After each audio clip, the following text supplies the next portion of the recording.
Hello, everybody. This is Jason Nickleby, Assistant Director with the Minnesota State High School League with oversight on the officiating program. And this is the Minnesota High School Basketball Shot Clock Training Video and Mechanics presentation. We're looking forward to the 2023-24 season where we will be implementing the full use of the shot clock in all varsity contests. We're going to cover the rules that we will be following that are adjustments from the NFHS rules, and we will cover all of those applicable NFHS rules as well, but we will address all the adjustments and we will cover the mechanics and how the shot clock operators will work with officials to work through the application of these particular rules in varsity contests this year. We will continue with these rules in the future unless we make modifications after this year. And we will also take a look at the rules as outlined in this presentation and the mechanics that are expected as well. We also have several play situations that we will review, and we don't have an example of every possible play situation in the shot clock rules, but we feel that these plays should give you a pretty good idea of what the expectations are relative to shot clock resets, leaving the shot clock the same, or resetting it to 35 seconds, etc. So we'll take you through those scenarios, and hopefully between the rules presentation and taking you through each of those step by step along with the play situations should give you a pretty good idea as a shot clock operator, official, or coach on how to apply these rules in high school basketball games this season. So with that, we're going to take a look at the rules and their application, and then we'll get into the plays.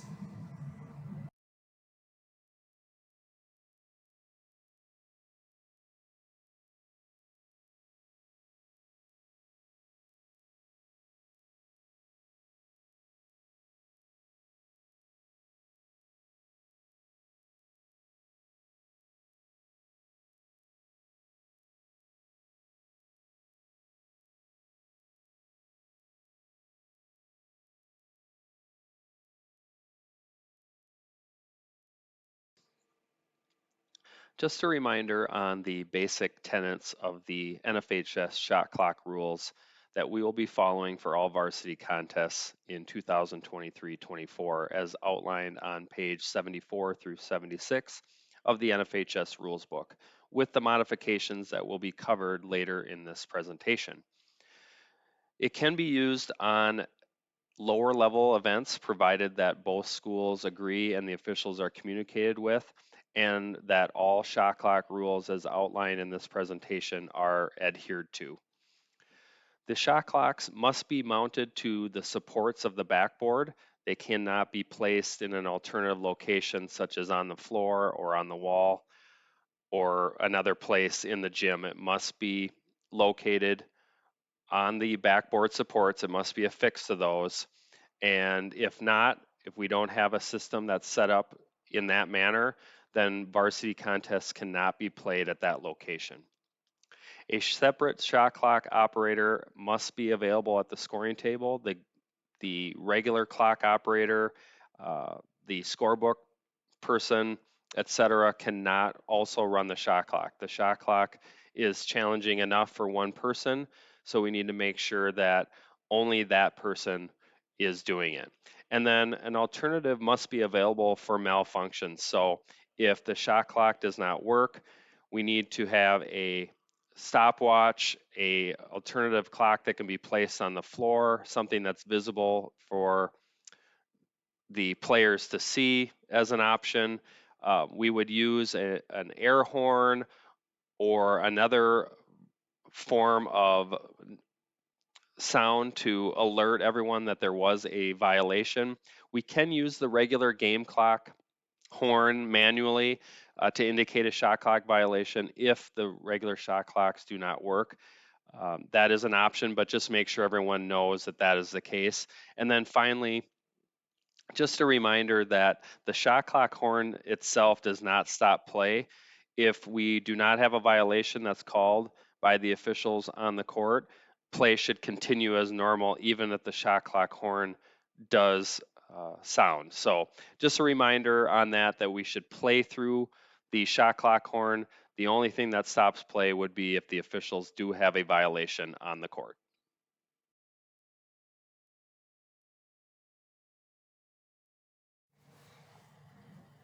Okay, let's take a look at the basic rules of the shot clock and talk about those pieces before moving into our adjustments to the rules of the NFHS rules book. So we're starting the shot clock when the ball touches or legally touches a player on the court. So we're talking about a throw-in as an example.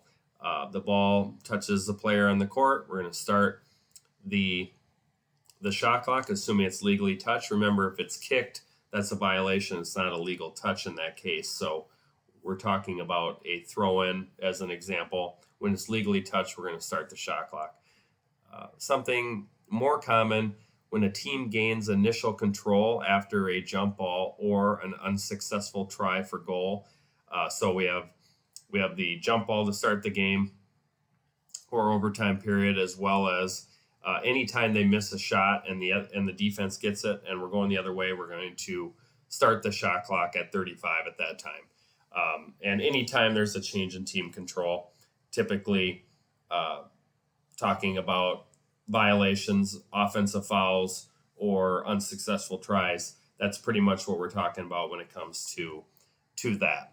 And then we're going to turn the shot clock off when the shot clock is equal to or less than the shot clock period. And this is when we're at the end of a half or overtime period and it's beneath 35 seconds.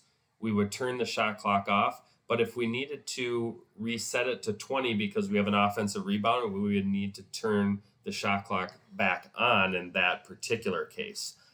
So this part of the rule just talks about when we would turn the shot clock off. And again, if we need to put 20 seconds on because the offense gets the ball back, then we would need to turn the shot clock back on. And remember that the trail would have a visible count for 10-second backcourt when we do not have a shot clock on. And if they gain possession in the backcourt with less than 10 seconds to play, no backcourt violation can occur.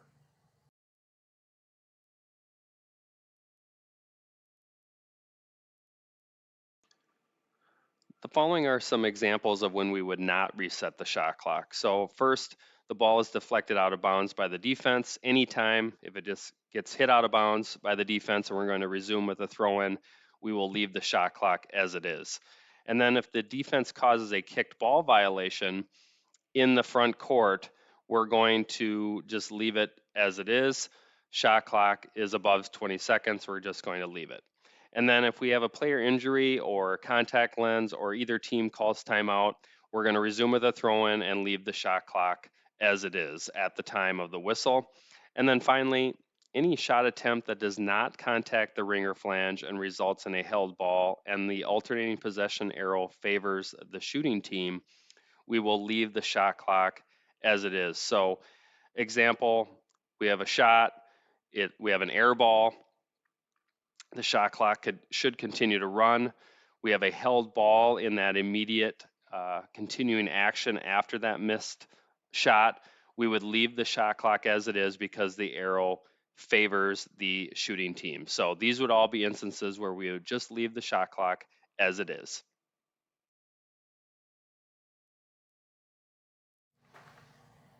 On that same theme, we would not reset the shot clock when the defense commits a foul and the offense will retain the ball in their front court and the shot clock is at 20 seconds or above. So that same scenario, shot clock gets to 27 seconds and we have a foul.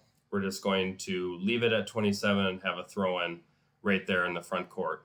If we have any double personal or technical foul or simultaneous personal or technical fouls when team control is retained by the offense, we would leave the shot clock in that case at wherever it happens to be.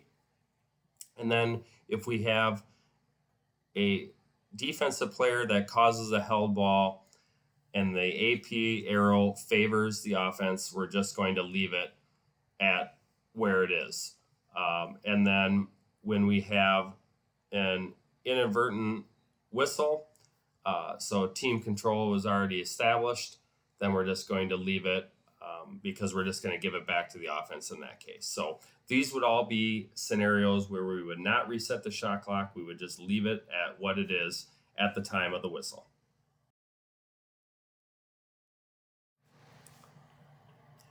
In these next set of scenarios, we will reset the shot clock to the full amount, which is 35 seconds. When the offensive team is credited with a scored basket, the shot clock will then start when the ball touches or is legally touched by a player on the court after the throw-in.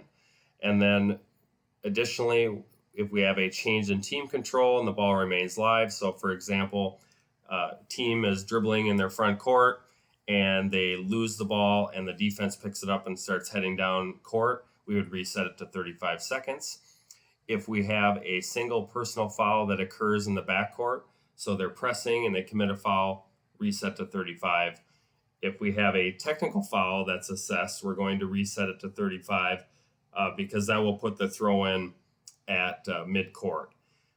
If we have a defensive player that causes a held ball in the offensive team's front court and the alternating possession arrow favors the defensive team, then we have a change of possession in that case, and we're going to change it over to 35 seconds. And then any other situation where the alternating possession arrow is used, such as we can't determine who the ball went off, out of bounds off of, etc. Anytime we use the AP arrow and it favors the defense for a throw-in, we're going to reset the shot clock to the full amount of 35 seconds. And then finally, if we have a violation that occurs and the defense is awarded the ball for a throw-in in their backcourt, such as a 3-second violation or a traveling violation by the offense, then we would reset to a full 35 in that case.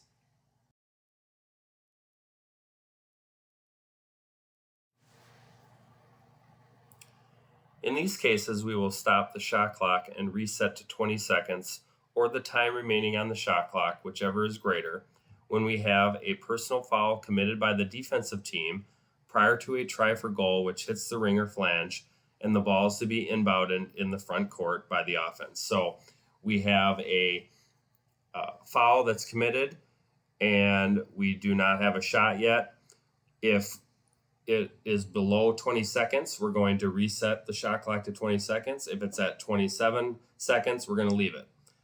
So that's the difference in those two scenarios. When we have a kicked or fisted ball by the defensive team, so a violation by the defensive team, and the ball is to be inbounded in the front court by the offense, we will reset it to 20 seconds if it is below 20. If it's 20 or greater, we're going to leave it.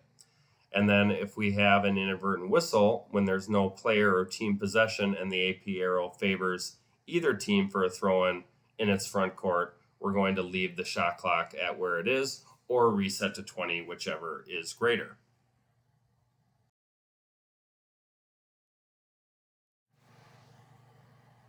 In these next scenarios, we are talking about stopping the shot clock and resetting to 20 seconds when the offense gains control of the ball in their front court after an unsuccessful field goal attempt that contacts the ring or flange. So we have a missed shot, hits the rim, offense gets it back, 20 seconds. And we have several scenarios to show you with that. If it goes in the backcourt, we're going to reset to a full 35. But if it ends up in the front court, offense gets it back, 20 seconds.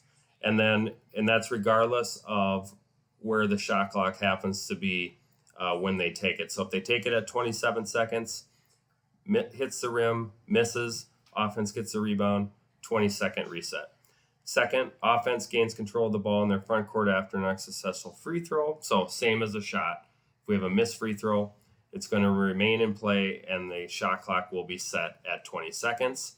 If we have a foul that's assessed to the defense after an unsuccessful free throw or an unsuccessful field goal that contacts the ring, and we're going to have a offensive throw-in in the front court, we're going to reset the shot clock to 20 seconds. And then if we have a case where the defense causes the ball to be out of bounds in the front court following an unsuccessful free throw or field goal, so no new team control is established and the shot hit the rim, went out of bounds, we're going to give the offense a 20-second shot clock to work with coming out of the throw-in.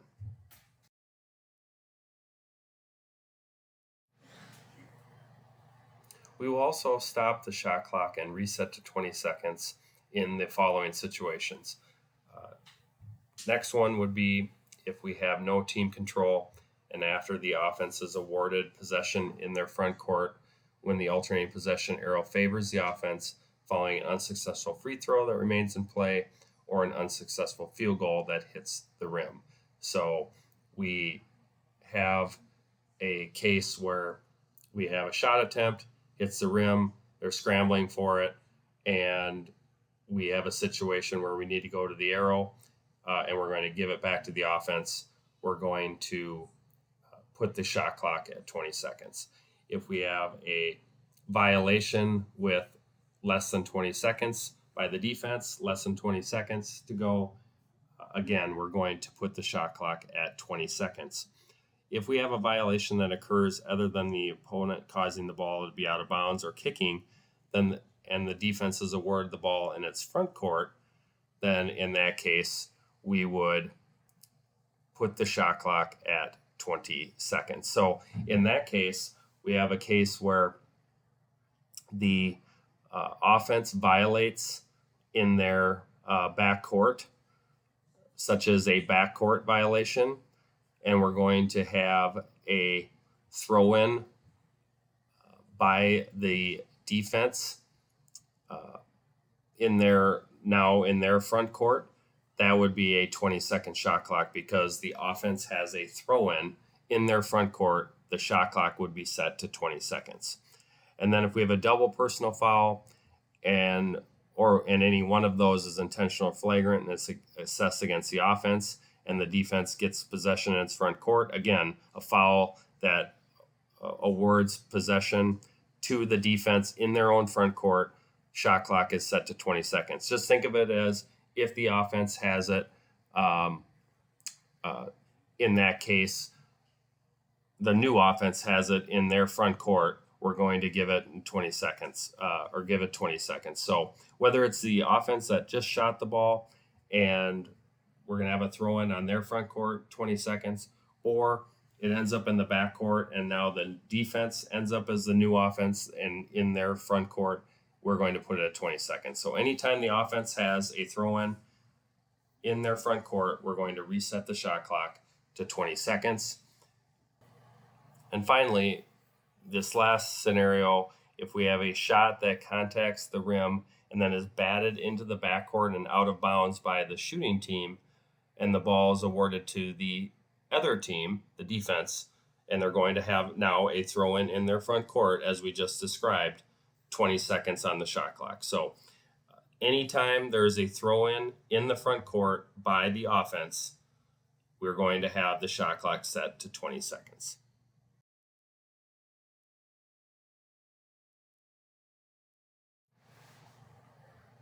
Just some basic pieces to discuss the shot clock violation itself. So the team in control must attempt to try for field goal within the 35-second shot clock period. And a try for goal during the shot clock period is defined as the ball having left the shooter's hand or hands before the sounding of the shot clock horn and then striking the ring or flange or entering the basket. It is a violation when a try for field goal does not leave the shooter's hands before expiration of the shot clock period, as indicated by the sounding of the horn, or when it does leave the shooter's hands before the expiration of the shot clock period, but the try does not subsequently strike the ring or flange or enter the basket. So we have a shot that gets off in time, but it's an air ball. It's going to be a violation. If we have a shot that is an air ball and the defensive team rebounds the ball as the shot clock horn is sounding, or they get possession before the shot clock horn goes off, we should ignore it and we should continue with play with a new 35-second shot clock in that case.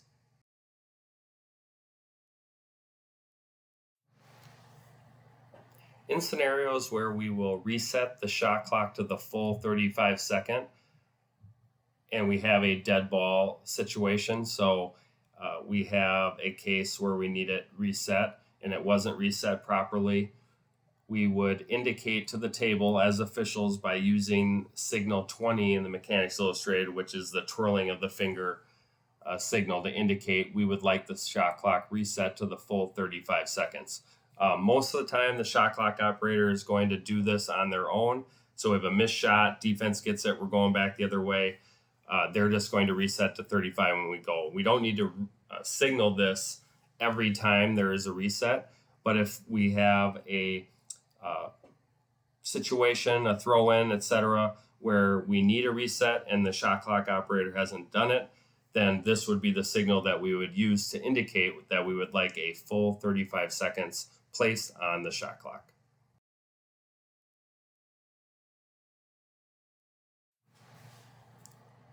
In situations where we would like the shot clock reset to 20 seconds, we would indicate that to the scorer's table with a 2 and a 0 as indicated in the play pick on the screen. So this would be a situation where the officials will ask for this more often than not.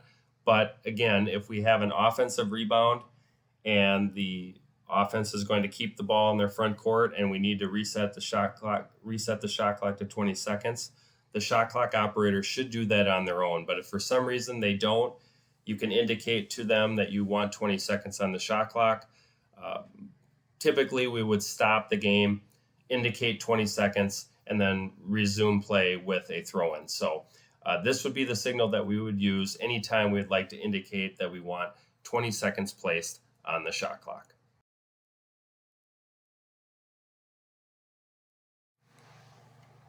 This is a signal we will use as officials to indicate that the shot clock is nearing expiration. Typically around 10 seconds or so to go in the shot clock period. The trail and center officials will point to the shot clock. Do not take your eye off the action.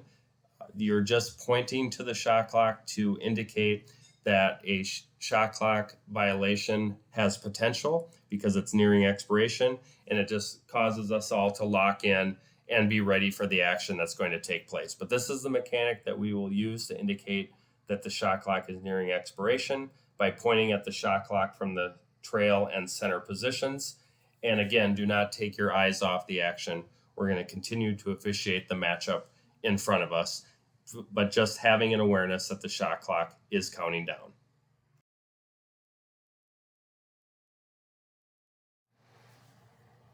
Finally, if we have a shot clock violation, we will stop the clock with a open hand in the air like we would for any other violation, and then we would move our hand up and down from the top of our head, patting our head, so to speak, to indicate that a shot clock violation has occurred.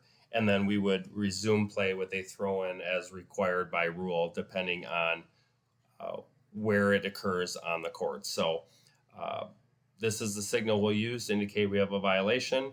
And when in doubt of whether it's a violation or not, it's not a violation. They got it off on time, and we will let it play out, whether it's a successful field goal or not. But if we have a violation, this would be the signal that we would use.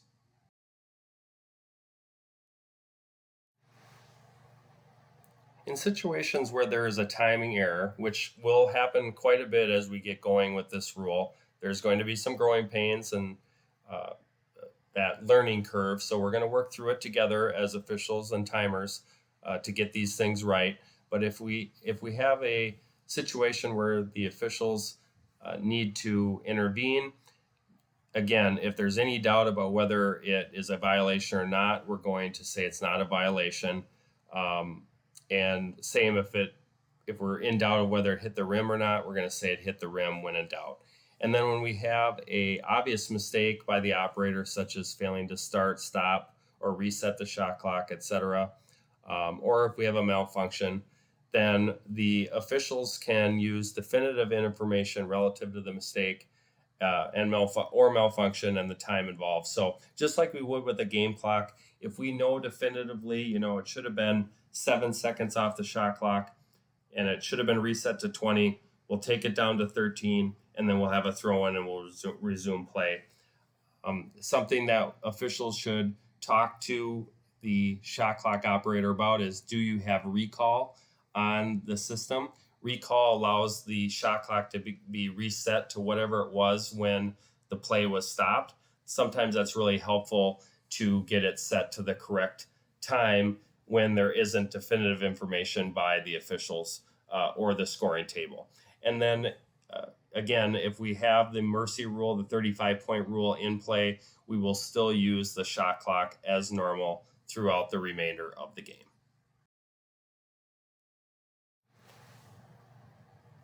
Just a reminder that all of the pieces that have been covered so far and the situations that will be addressed in the plays are also addressed on several documents and resources on the Arbiter Central Hub for officials, as well as the coaches and activities administrator dashboards. And these include the shot clock tutorial, shot clock rules and protocols, new signals mechanics, the officials guide for shot clock pregame with the table. So a checklist of what to talk about with table personnel before each game, and the umpire one will be the person conducting that particular pregame with the table. And then the game clock and shot clock display guidelines, as well as a condensed shot clock guide. And then throughout the year and into future years, we will continue to develop shot clock scenarios, hopefully to provide an exhaustive example list, if you will, of different scenarios that can come up with a shot clock to give to shot clock operators and officials and coaches to help you understand and practice on these rules modifications from the NFHS rules. But again, these are on your dashboard as well as the central hub. Please review these several times throughout the year, as well as this video, to help you familiarize yourself with the shot clock rules and expectations.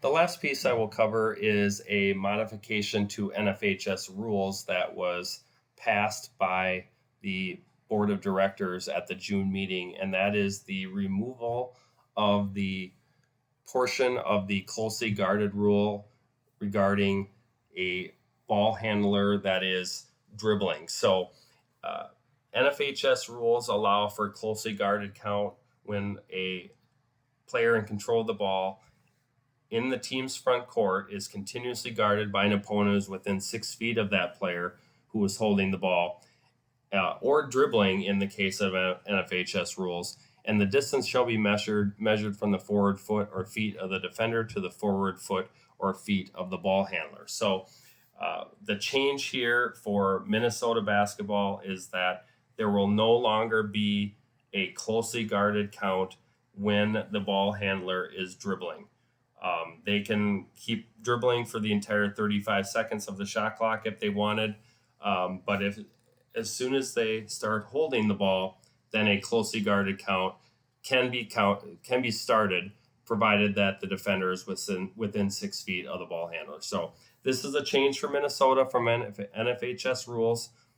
Just be reminded that we do not have a closely guarded count when the ball handler is dribbling, only when they're holding the ball in their front court. Okay, we're going to take a look at some play scenarios now to hopefully give you a better idea of what was discussed previously. Again, we don't have a play scenario for every possible situation that is addressed in the shot clock rules, but hopefully this gives you a real good flavor for what we're talking about. And again, please review all the resources, the documents available, as well as this training video throughout the year to keep you in the book, so to speak, relative to the rules and expectations for the shot clock. I know that Minnesota officials and coaches and players and the basketball community will do a great job of adjusting to these changes, but it is a pretty big change from what we've done in the past, and so there will be growing pains and a learning curve, as we discussed earlier, but I'm confident that we will do a great job with it. So we'll take a look at these plays, and again, take a look at the resources and compare them to these situations so that you feel confident moving into the season that you can either run the shot clock or administer it from an officiating perspective.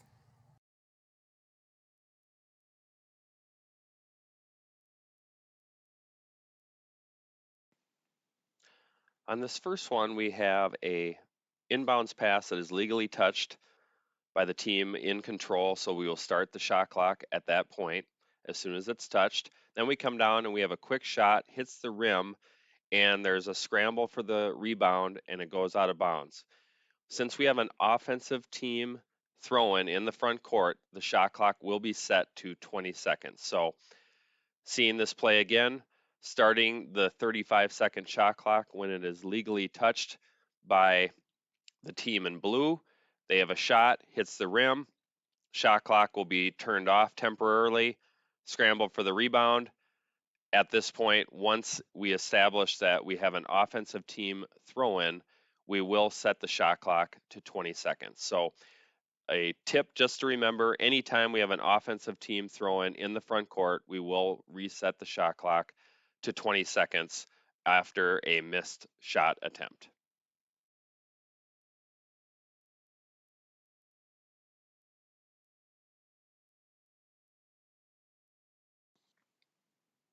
On this one, we have a defensive rebound. So we're going to start the 35-second shot clock as soon as it's possessed by the defensive team. We have a block shot out of bounds. Shot clock will remain at 27 seconds. Then it's thrown in, and we have a foul in the front court by the defense. And we will have a throw in by the offense in their front court. Since it is greater than 20 seconds, we will leave the shot clock as it is at 24 seconds. So to recap, we have a defensive rebound, start the shot clock when it's possessed, block shot, leave it as it is at 27 seconds. We throw it in, 3 seconds go by, and then we have a defensive foul. So an offensive team throwing in the front court, since it is greater than 20 seconds, we will leave it at 24.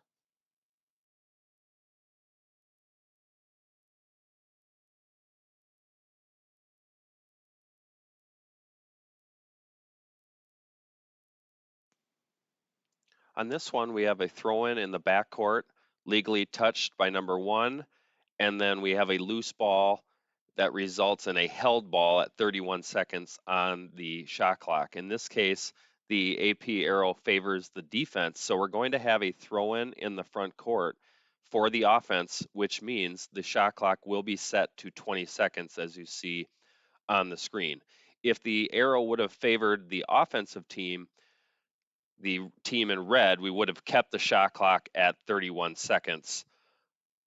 In that case, they would have gotten a new 10-second backcourt count, but we would have left the shot clock at 31 seconds. In this case, the arrow favors the defense, so we will change it to 20 seconds.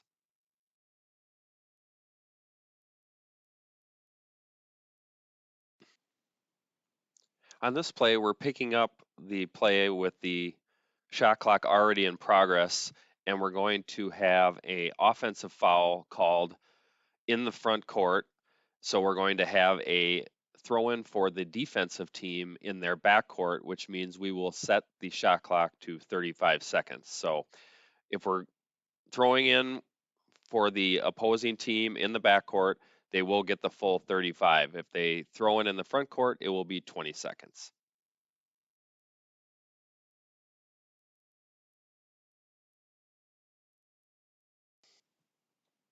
On this play, we are also picking up the shot clock in progress, and we're going to have a 3-point try for goal, hits the rim, so we're going to have a reset of some kind.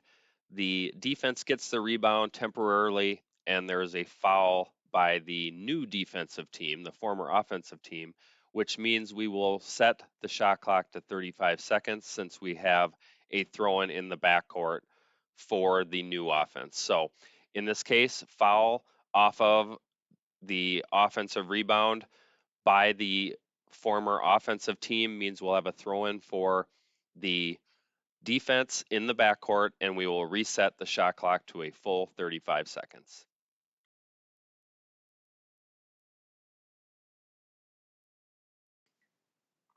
On this one, we have a missed shot that is controlled by the defense, so the shot clock will start when it's possessed by that team and they're coming down the court, and we're going to have a traveling violation in the front court by the offensive team, which means we'll set the shot clock to 35 seconds.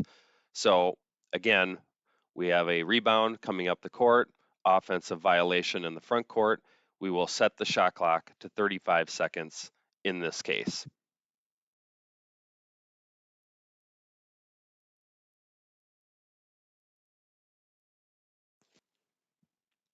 On this one, we're going to have a rebound by the defense, so the shot clock will start when they gain possession, and they're going to come up the court into the front court and begin their offensive set. And we have a try for goal that strikes the rim, which means the shot clock will be off temporarily, and we have a held ball off of that missed shot, which means we will have a throw in the front court for the offense. So the shot clock will be set to 20 seconds. So anytime we have a missed shot off the rim and the offensive team gets possession or ends up with a throw in, we're going to set the shot clock to 20 seconds.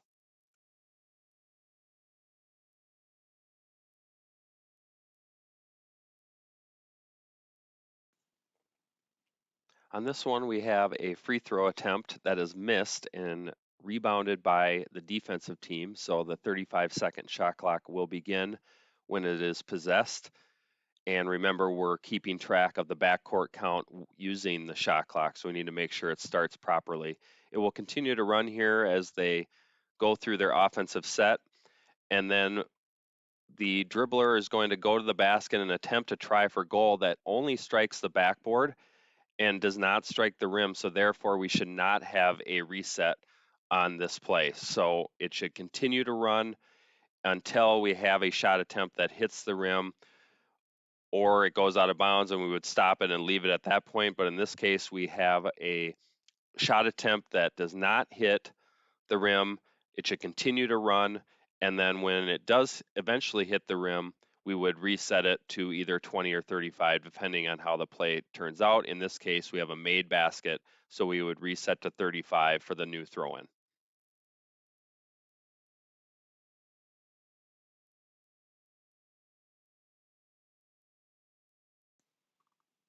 On this one, we have a throw-in the backcourt, so we'll start the shot clock when it is legally touched in bounds by that team, and that's what we have here. They'll come down into their offensive set, and we're going to have a loose ball that everyone is going for, that ultimately the defense does gain control of this ball, so we should reset the shot clock to 35 seconds at that point. And then when he throws it back out to the top of the key there, the former offensive team gains control, and then we have a held ball situation. So the team in blue, which was on defense, ends up with the ball on the AP arrow, so the shot clock will be set to 35. But something of note on this play, when the defense gained control, so we have a change in team control, we should change the shot clock to 35 seconds. And then if the other team gets it back, we would give them a new 35 in that case.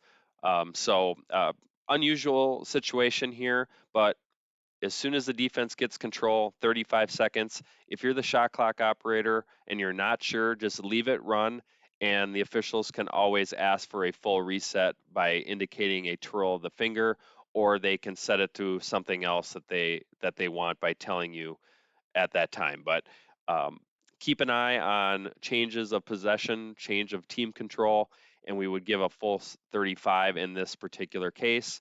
And then once the other team gets it back, a new 35 for them would be the correct way to proceed.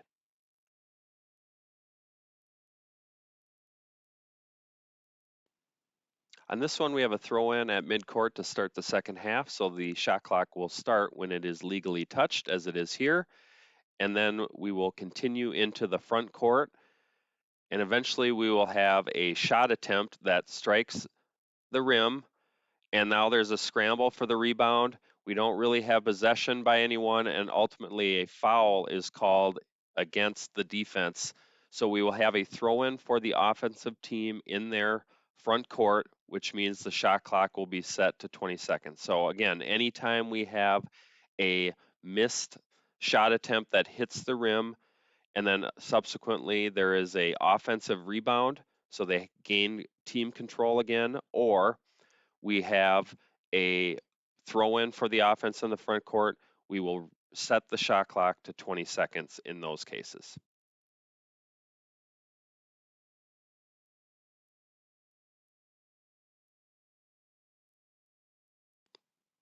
On this one, we have a defensive rebound, so we will start the shot clock when it is possessed by the defense, full 35.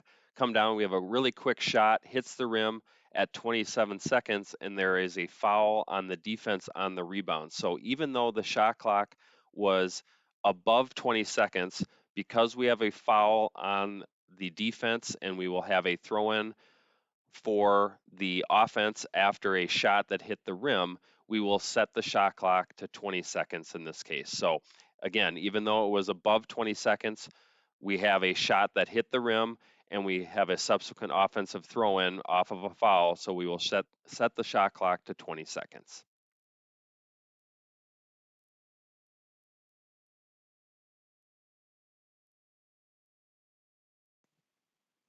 On this play, we have a throw-in in the backcourt, so we will start the shot clock as soon as it is legally touched. And then we proceed down court into the offensive set. Shot clock will continue to run, properly so. And then we will have a defensive foul that is called, which means we will set the shot clock to 20 seconds since the shot clock fell below 20 seconds when we have a foul on the defense resulting in a throw-in for the offense in the front court. We will set the shot clock to 20 seconds in that case. So again, if you're not sure, just wait, have the officials reset you. But in this case, it should go to 20 seconds.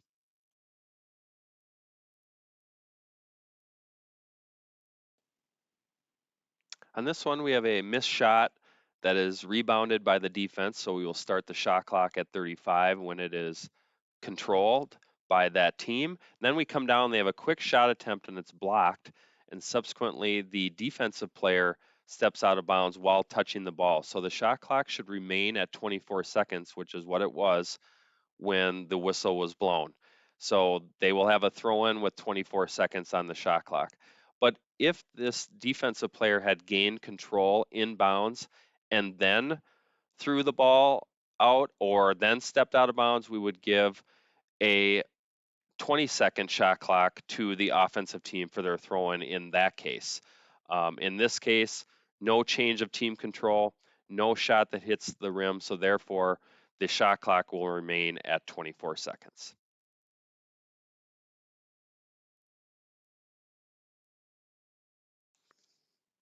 On this last play example, we have a free throw attempt that is rebounded by the defense, and we have a held ball right off of that control change. So the shot clock is going to run. It will get to 34 seconds, and then we have the held ball. The arrow favors the new offense, so we should leave the shot clock where it is. Again, they get a new 10-second backcourt count, but the shot clock will stay at 34. If we would have had the other way around where the offense got the rebound, we would have a 20-second shot clock off of a missed free throw rebound for the offense. And then if it comes down, we have a held ball, we would leave it if it favors the offense in that case. But in this particular example, the defense gets the rebound, 35-second shot clock, held ball a second later. We're going to leave the shot clock at 34 in that case.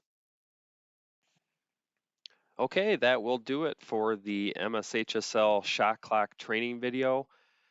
Hopefully the rules portion that was discussed in the beginning, along with the play examples, gives you a better feel for the expectations for shot clocks used in varsity games in Minnesota beginning in the 23-24 season. We're confident that shot clock operators, officials, coaches, and players can navigate these new rules and utilize them effectively to have a great game of basketball this year. Again, shot clock operators, if you are not sure about a reset or a rule, just leave it running. And in the case where it needs to be reset, the officials can stop the game and reset to either 20 or 35, depending on what the circumstances call for. But it's always best to just leave it if you're not sure. And then officials, we need to, from a mechanic standpoint, get in a habit of taking a peek at the shot clock every time there's a whistle, and then for sure being aware when it gets to 10 seconds and utilizing the mechanic indicating that we are nearing the expiration of the shot clock. Just shot clock and game clock awareness just needs to really be heightened when we have a shot clock in play like we do this year. So just get in the habit of every time there is a whistle, every time there's a dead ball, which would be a made basket included, let's get our eyes on the clock to make sure that it is correct and that it's running and it's set to the proper amount and those kinds of things. And again, when we're not sure, just leave it. And from an officiating perspective, if we're not sure from a reset perspective, better to just reset it to 35 and take it from there. But one tip, again, always when we have an offensive team throw in off of a foul or a turnover, we are going to have a 20-second shot clock when that throw in occurs in the front court. So again, take a peek at the rules, the documents on the central hub, on the dashboards, as well as in this presentation. Review these play situations frequently throughout the year. And if we can piece all of those together along with some experience, I think we will be in really good shape going into the games this year. So good luck to everyone, shot clock operators, officials, coaches, and players. It's going to be a great season. We wish you the best of luck, and hopefully this training video is something that is helpful for you as you go throughout the season.